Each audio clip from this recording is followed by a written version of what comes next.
Welcome to Write Out Loud, the podcast where pages come alive, voices find their stories, and storytellers shape the world one word at a time. I'm your co-host, Matt, and every episode we dive deep into the magic and mechanics of writing, storytelling, authorship, and all the creative arts that bring imagination to life. Today, as always, I'm joined by my co-host, the captivatingly clever and continually creating Christina. She's a connoisseur of craft, a champion of characters, and the creative compass of our conversations. Hello. Oh my God. The alliteration on that one. Just for you. I actually missed that all summer, having someone on cue say all these nice things about me. I didn't get any of that this summer at all. It has been a break. We've been doing lots of stuff behind the scenes, and yeah, it just wasn't the same. Yeah. Well, I'm excited because today isn't just any episode. We are actually joined by an industry insider who pulls back the curtain on the publishing world. It is a dream defender and a manuscript matchmaker. Acclaimed literary agent Lissa Woodson. Lissa helps tomorrow's authors find their place on the bookshelf, guiding stories from query to contract and beyond. So settle in, let the inspiration flow, and let's write out loud. Welcome, Lissa. Hey, thank you so much for having me. So I'm really excited about this one. We have not had the opportunity to talk to an agent, but she's also been other things. She is an author as well. She started as an editor, so she has so much knowledge from the industry. So while we're going to ask her, of course, some of those literary agent questions, we're also going to dive into some other things. Yeah, absolutely. Lissa, tell us a little bit about yourself, a little more about your background, let you expand on what Christina just said, and anything else you want to share before we dive right in with the questions. I love that you all have a podcast that delves into so many different things that are literary related. And to have me on today to discuss one thing that is close to my heart is I hear a lot of authors giving up because they equate their success with the amount of book sales. And of course, that is one factor, but there's so many other things to look at before they give up. And that's what I really want to approach. Yeah, absolutely. Yeah, it's a really great angle to look at because I don't think, especially new writers getting into this, especially right now in the industry, it's not like it was 5, even 10 years ago when someone could write and hit it big with their first book. You know, what I'm seeing today, and it sounds like you're seeing something similar, is that there's more to it now than just the book sales in the beginning. Yeah, tell us more about that. Like, what are some of the things that you, as you're working with your authors, what are some of the ways that you sort of guide them around that by pointing them to other indicators of maybe success or growth? For them to share their wisdom at local libraries, cover their own backyard. One of my people, they didn't have a book out yet, but they didn't have a platform. So what did I do? She connected with her libraries to talk about how she landed an agent. And in that, what did she do? She gathered up people to start following her on Instagram and other places like that. And I was like, genius, because that's what we need to do, is that people need to know you. Those are the first people who buy your books are people within your circle of influence. So you have to change that. It isn't, people really rely on family members. And sometimes those aren't the first people who buy your book. And then we also put the onus on them to show support by shelling out dollars. No, shell out information. If they can't buy the book, they know somebody who does, who would. They can take the information to their jobs. They can take it to, they know somebody in book clubs.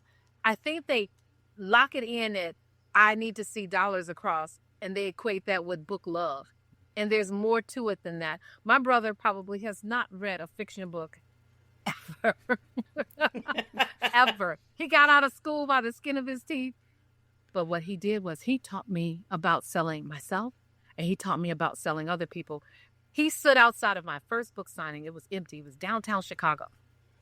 And he took my book outside. Hadn't read it. Still haven't read it. He held it up in his hands. My sister wrote this book, and you need to buy it because it's good, and it's my sister. Let me tell you, It was supposed to be an hour-long signing. I was late getting back to work because his belief in that brought all of these people into that store. And I did 2 or 3 more signings after that because here it is, somebody promoting, doing their part of it, as well as when he was at the nightclub, he would tell, he was the DJ. He would get on the mic and do what? My sister wrote a book. My thing is other people can help to promote you. And that equated to how much money? That too. Also doing things at places where you can have pleasure in it. Family reunions. Ask them, hey, can I set up a table? Can I do X, Y, Z? And you can make it or part of the gift bags.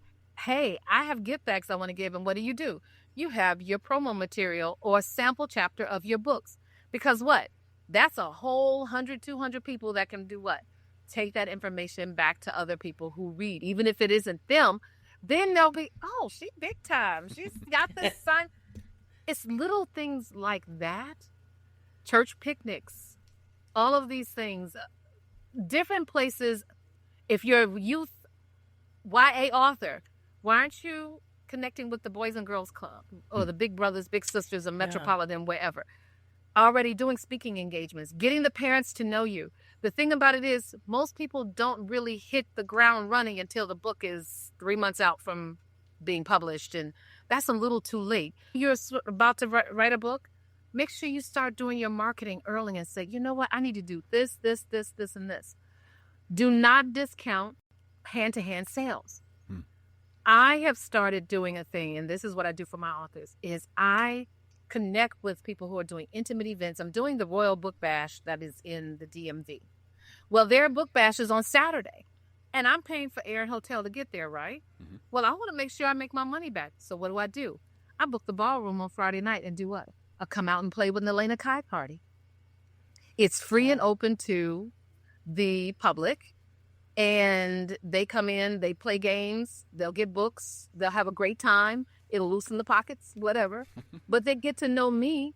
And then what am I doing? I'm advertising on my Facebook page, but I also paid about $20 to do what? Facebook ads to boost it. Facebook runs on money.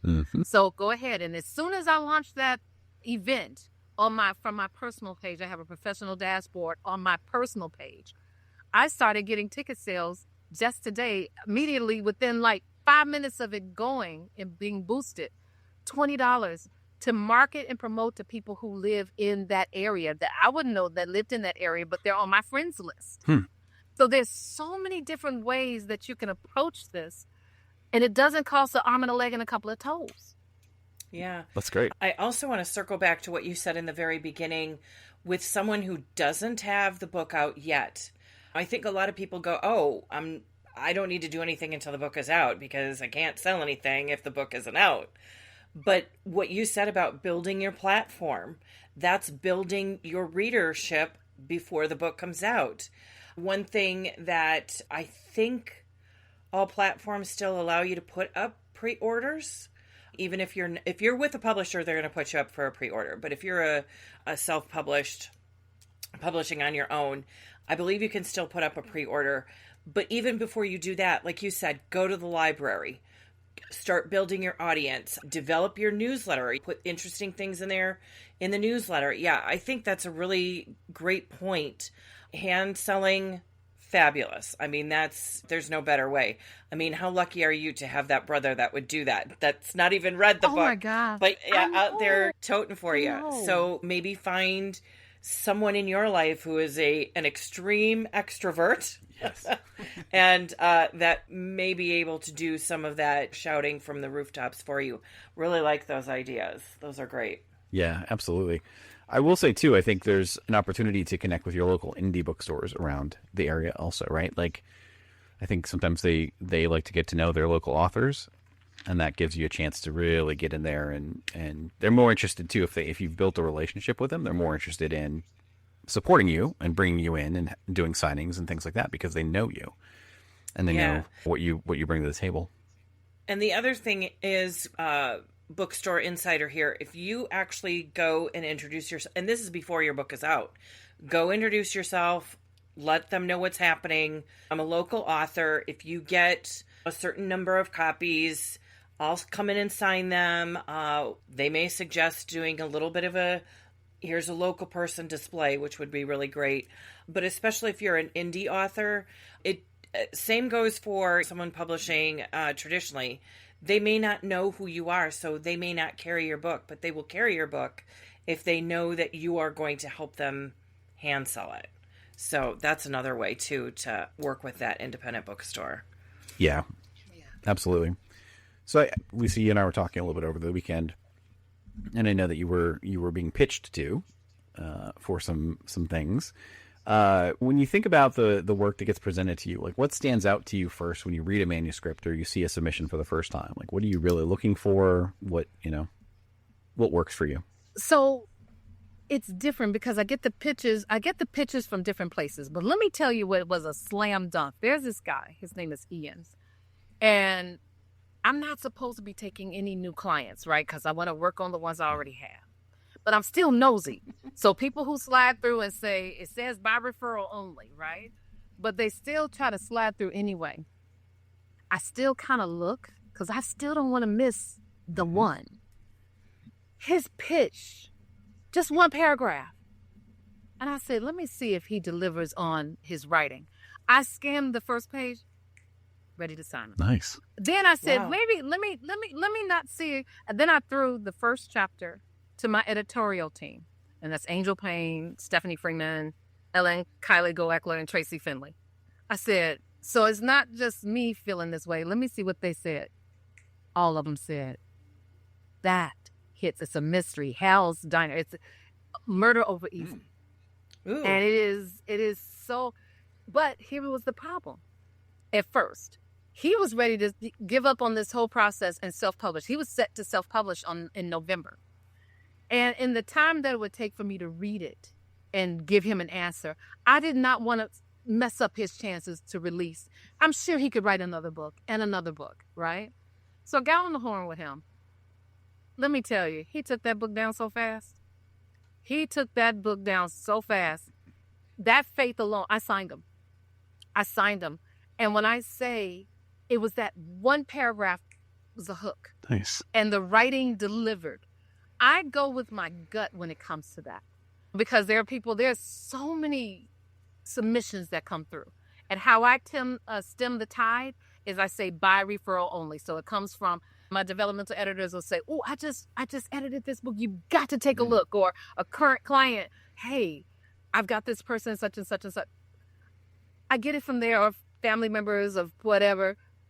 But when it comes to Query Tracker, people who I absolutely do not know, it has to sell from that pitch. Do not ramble. Just get it in the voice of the character. Get it in and make sure that the sample that you attach to it, that it delivers. I've had some that's attached that look like textbooks, like they're writing essays.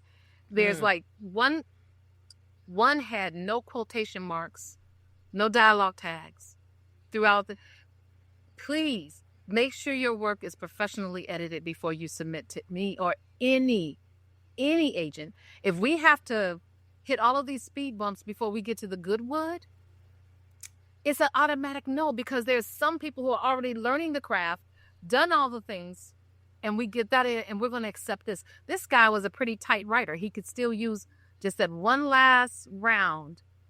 I'm ready to shop him. I'm actually supposed to get on a call with him to look for target. We're going to work together to get the targets together. I gave him his assignment. He's a prolific writer. When you talk about targets, so you're going to get together and talk about targets. Are you saying who to pitch this to as far as targets? Yeah, acquisitions editors. Okay. Yes, acquisitions editors. We do a Zoom. And how I work, I'm very transparent as an agent. is that you're on the Zoom and we're picking them up. I gave him an assignment because I'll need him to come up with his 10 by looking at some of his favorites and all that. We're going to take those. Then I already have my list of who I want to go through. And we're going to combine it and research each person, each acquisitions editor, and say, this will be a perfect fit. What was the last thing they purchased? Are they hot right now? Or they just did a lot of deals and they're not looking to do anything else right now? There's a lot of factors that go into that, and we look at it together. So when I'm about to pitch, they see the letters. They get to look at them and approve them before I send out, because more eyes on it is the better. We get a 1-paragraph pitch, 1-paragraph bio, and I do my thing at the beginning, and at the end, they see everything. They know where it's going, who it's going, and when it went out. And that, to me, I'm an author too, and I had an agent, and I've been that person waiting 4, 5, 6 months to hear something, and I'm not like that. Yeah. I have a messenger chat in the background that all of my the majority of my clients are in there. So they see when I'm sending somebody out and they're sending up the well wishes and the fingers crossed and all of that. They know if I'm working for that person, I'm also working for them too. So they're not left wondering what's going on. So I don't get a lot of calls. Hey, have you heard about this? Have you heard about that? No. I've actually, let me cycle to this. And I know you got to come, Tina. I got to share this. Go ahead. There was an author I picked up. His name is Chad Corey. And he does graphic novels and just amazing guy. Romantic fantasy, sci-fi. I met him 3 years ago at the American Library Association event. They had something here in Chicago. He was about to close his line. And it wasn't that I was interested in the book. I love the characters that he did. Just saw it on the poster. And I just wanted a poster. And I wanted the poster signed. But the line was closed. He opened the line back up just for me to get that signature. And I was the only one that got it. Nice. Here it comes 3 years later. He doesn't even remember that because he didn't know my name. He comes and he needs an agent because Dark Horse is shuttering some of their agents off because they're about to make some big moves or whatever. So he needs an agent now to find a home for his backlist. And I went and I looked him up. I'm like, I know him. And just from remembering how kind he was and how he got to me, he went from one agent was passed by one that dropped him in the lab, and he kept getting passed around like bad weed. I was supposed to say that. And I don't even smoke weed, but here's the thing. And I said, no. I said, finish your term out there, and when they finally say no, I'll be ready for you. So he came back. Now, it was going to be an uphill battle because it is backlist, and they want new stuff. But here it is. We chose the targets together. He came up with some wonderful ideas. I came up with some ideas. Have a manuscript wish list chat that I have my clients in, and they look through anything that comes to me, and I drop industry information in. So we got the 15. We put out 15. I got 3 bites immediately of people who already know his story as far as what's going on. That is backlist. They still want to take a look. That was very promising. Wow. Very promising. And I'll tell you the flip side. There was one person I almost picked up. The writing was a little stiff. And I said, okay, we can work with stiff. We can unstiffen some stuff. Gotcha. Well, that person was on social media, on a Facebook group. I'm in that Facebook group.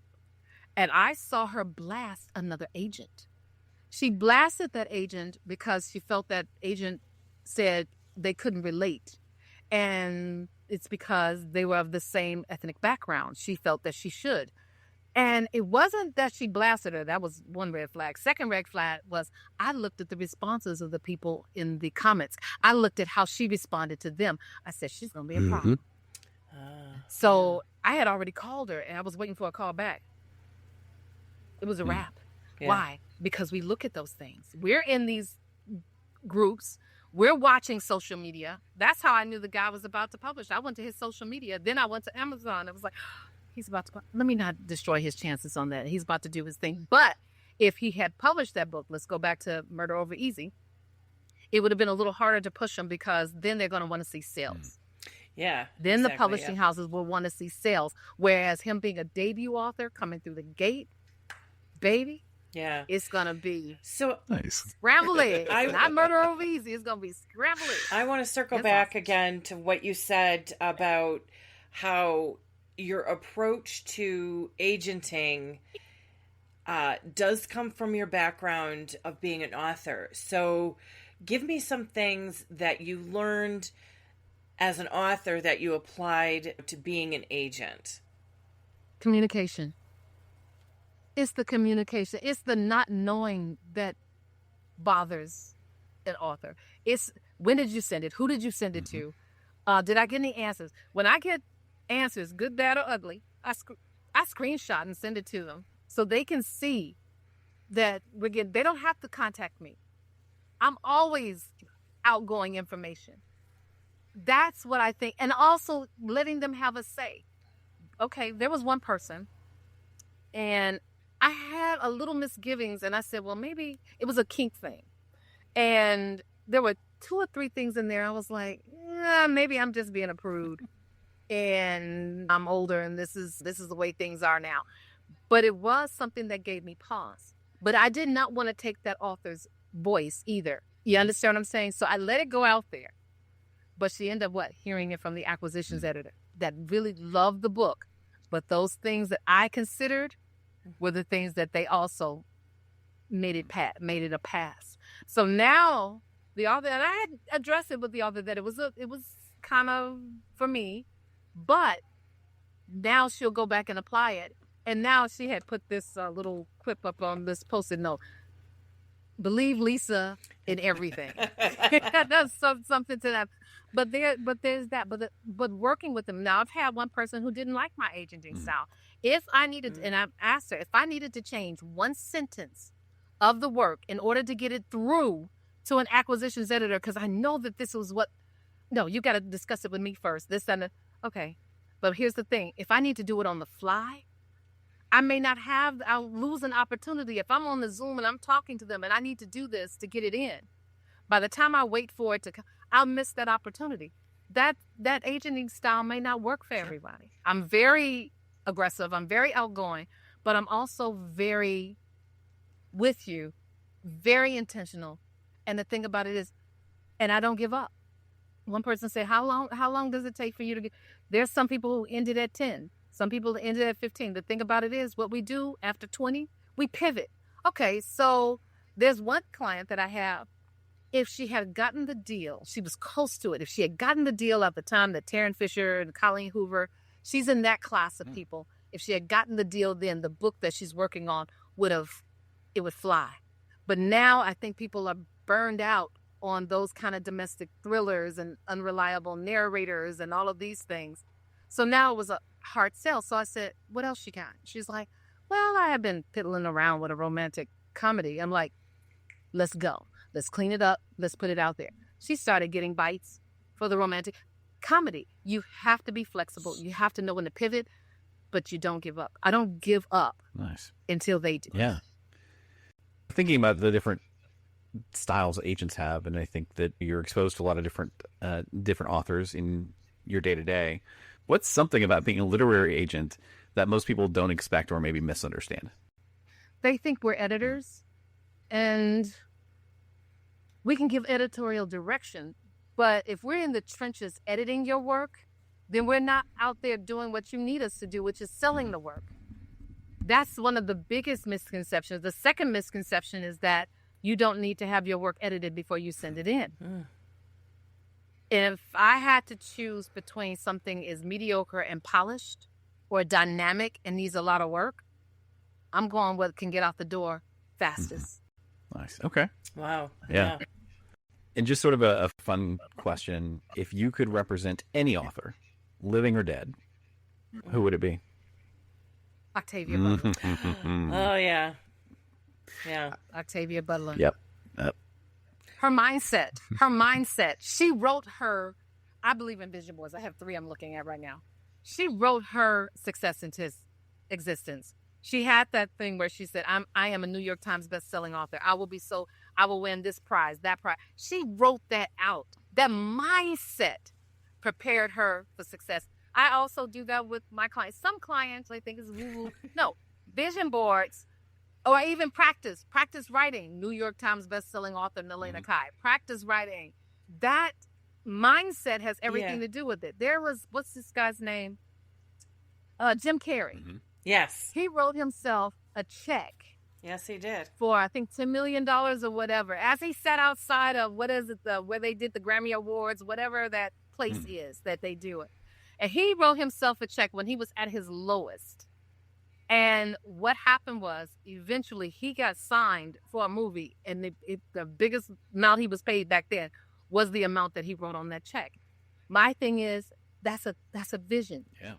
He put it out there. It's Yeah. mindset. Mindset has everything to do with it. If you think you're not going to get a deal, don't engage me. If you've already come with that mindset, then the universe is going to live up to your or down to your expectations. But if you come, this guy that I just signed, I had a Zoom with him a little earlier. He came in knowing this is going to happen. That kind of energy, I can't wait. The other guy that I signed had got him a deal. I'm also on his second deal. And all I read was the first page. And I'm like, yeah, I know from there. Most of the people that I have, I've signed from the first, second, or third page. I know. And then we'll get into it and get it prepared or whatever. But I know. I'm an avid reader, and I had to shift gears because some of the stuff that I'm representing isn't what I used to read. I'm a sci-fi girly. I'm paranormal. But most of what I'm representing is romantic suspense, romantic comedy, cozy mysteries, domestic thrillers. So now I had to kind of switch gears of what's good out there. That's why I trust my editorial team. They won't let me miss on some really good stuff just because I'm like, it's a little bit of yawn. No, it may be a yawn right now, but we're going to work this out and get it so the pacing hits because the writing is solid. Once we get that, as well as they're not divas. Mm-hmm. That's another thing. Like that woman I told you guys about, she was going to be a diva. She was going to be a diva because if you're going to be that way with me, you're going to tear your draws with the publishing house because when you become a diva with them, then I can't get anybody else in that house because you showed your ass. And I have to think of my bottom line. It isn't just you. Yep. I've got to get more people in that house. Yep.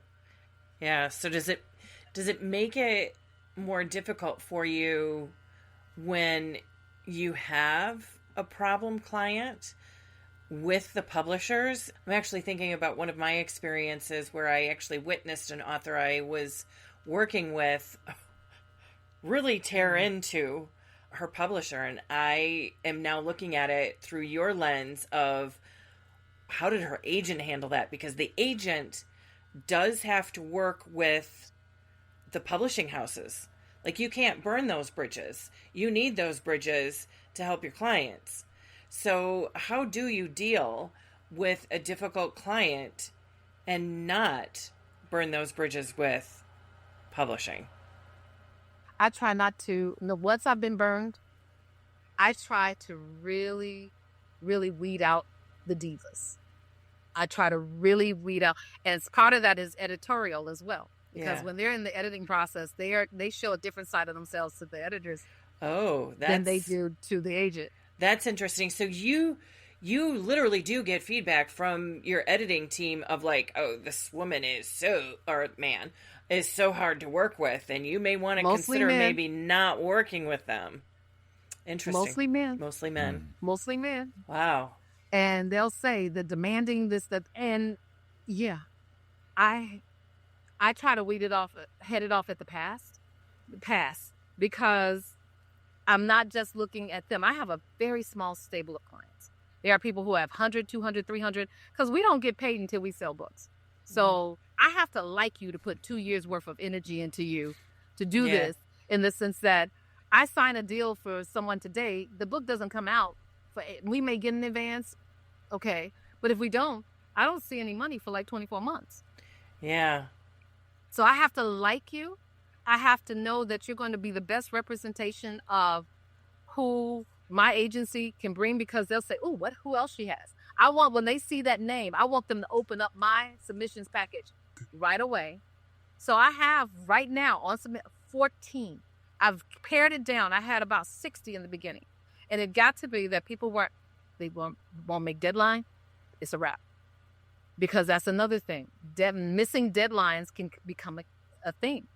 So I pared it down to the people who can get a deal and keep a deal. Yeah. What is the one thing that you would want authors/writers, if they haven't published, to know when searching out an agent?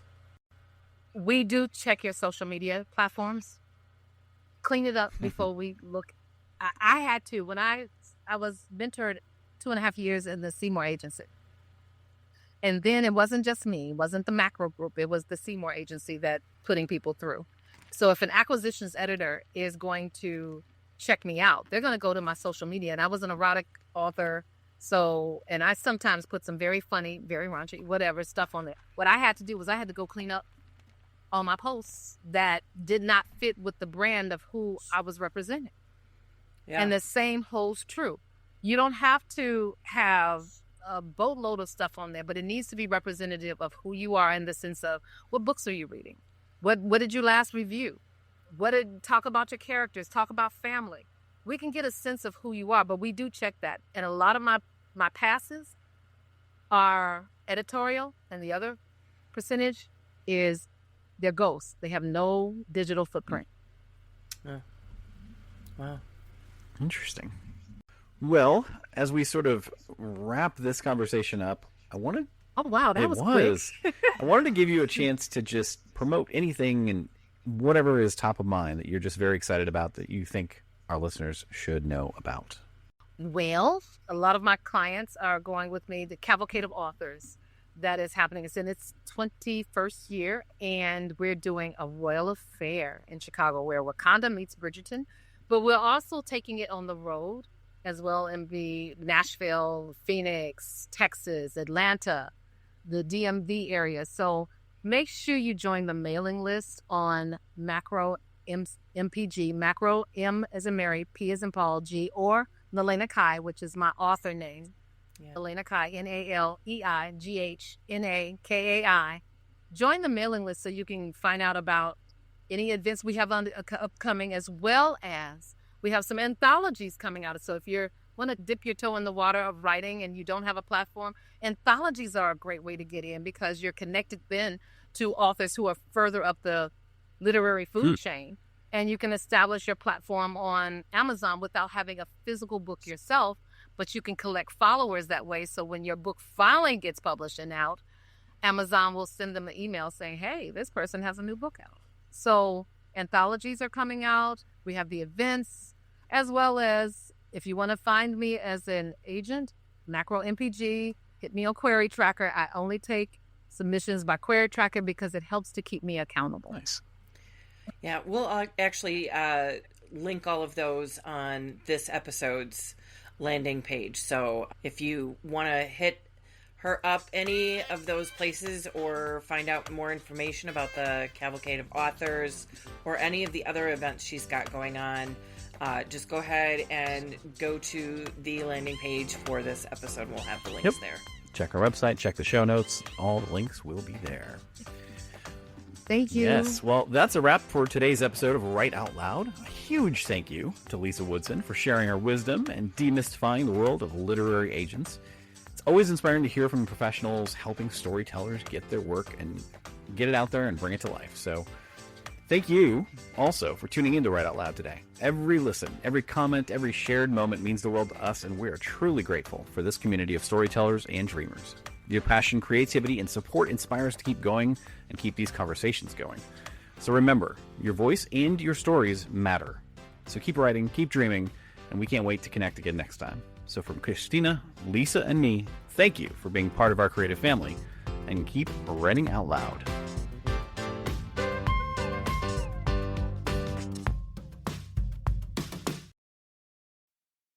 Hey, thanks so much for listening to the podcast. We really hope that you're enjoying every bit of it, but we would love to hear your feedback. Drop us an email either to matt@writeoutloudpod.com or christina@bookmatchmaker.com. We would love to hear your thoughts. What's working, what's not working, and what do you want to hear more of? Thanks so much. We really appreciate it.